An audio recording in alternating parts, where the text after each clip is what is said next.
Sauti yangu ni sadaka mbele ya kiti chako, kila pumzi ni shukrani ndani ya moyo.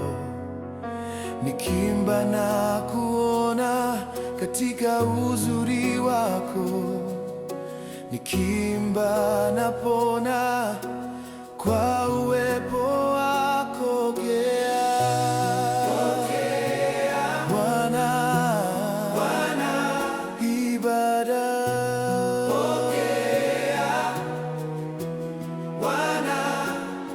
Pokea sauti yangu Yesu, pokea moyo wangu Yesu, na maisha yangu